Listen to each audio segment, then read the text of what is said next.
In chapter 5.1, we're going to take a look at triangle midsegments. So the triangle midsegment theorem states that if a segment joins the midpoints of two sides of a triangle, then the segment is parallel to the third side and is half as long. So in the example that we've got here, we've got triangle ABC. Now side AB has been split in half at point D. So we know that segment AD is congruent to segment BD. Then segment AC has been split in half at point E. So we know that segment AE is congruent to segment CE. Since we have midpoints at D and E and the segment that joins them runs between two midpoints of a triangle, that has to be the midsegment of the triangle, or one of the three midsegments of the triangle. Now there are two things that we know that come about because this is a midsegment.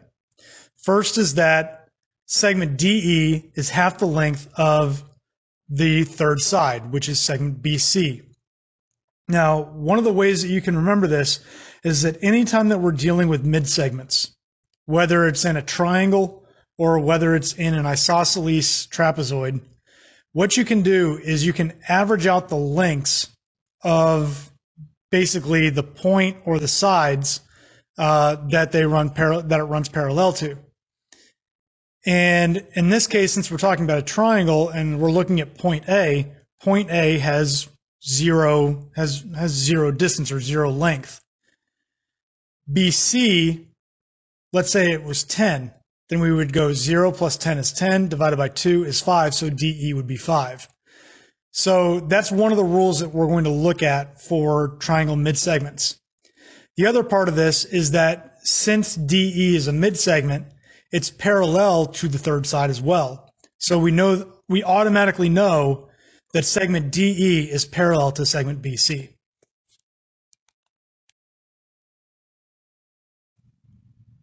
For problem number 1, we're asked, what are three pairs of parallel segments in triangle DEF? So what we're going to first do is identify what are the midsegments.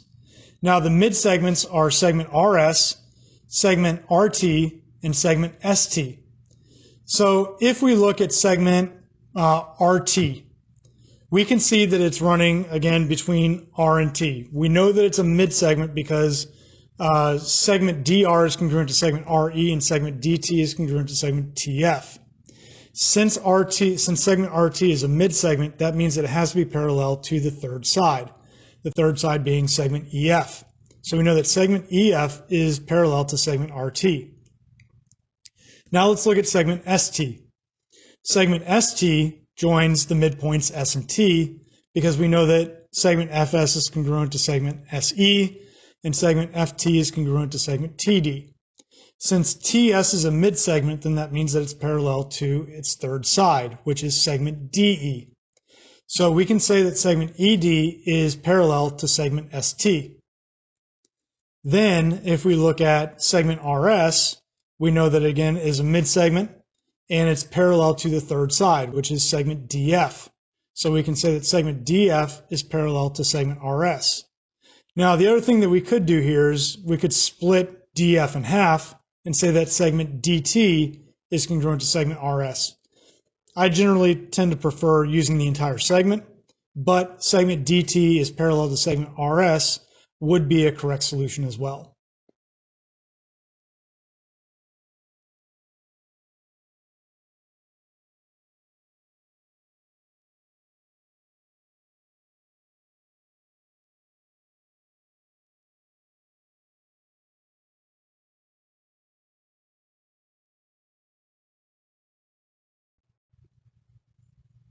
For problem number 2, we're asked in triangle QRS, T, U, and B are midpoints. What are the lengths of segments TU, UB, and QR?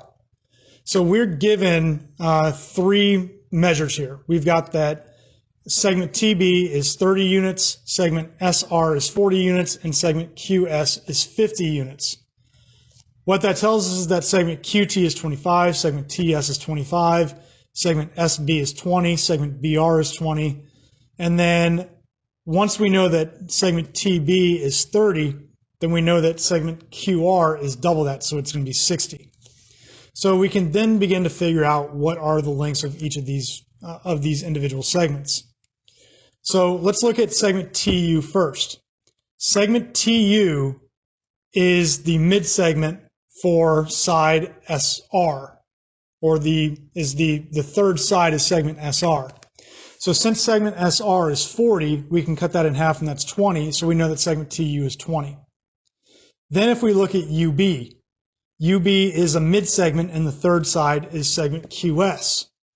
Segment QS is 50, so cut that in half, that's 25. So segment UB has to be 25.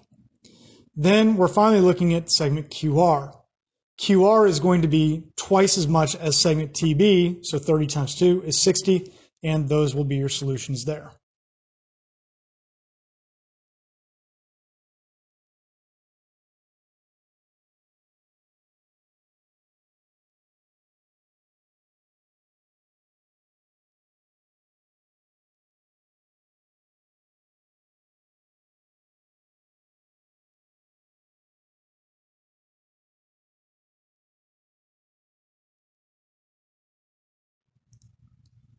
For problem number 3, we're given a word problem with a diagram. It says a geologist wants to determine the distance AB across a sinkhole. Choosing a point E outside the sinkhole, she finds the distances AE and BE. She locates the midpoints C and D of segment AE and segment BE, and then measures segment CD. What is the distance across the sinkhole? So when you take all of that information and you put it onto the diagram, you can see that you've got triangle AEB, and D is the midpoint of side EB, and C is the midpoint of side AE. So that tells us that segment EC is congruent to segment CA, and segment ED is congruent to segment DB. Since C and D are midpoints, we can draw a line across, we can draw an auxiliary line across from C to D, and we get that that is a midsegment. Now we know that that midsegment is 46 feet, so the distance between C and D is 46 feet. So if we want to find the distance between A and B, then all we have to do is double the distance between C and D. So 46 times 2 is 92. So we know that there are 92 units between A and B.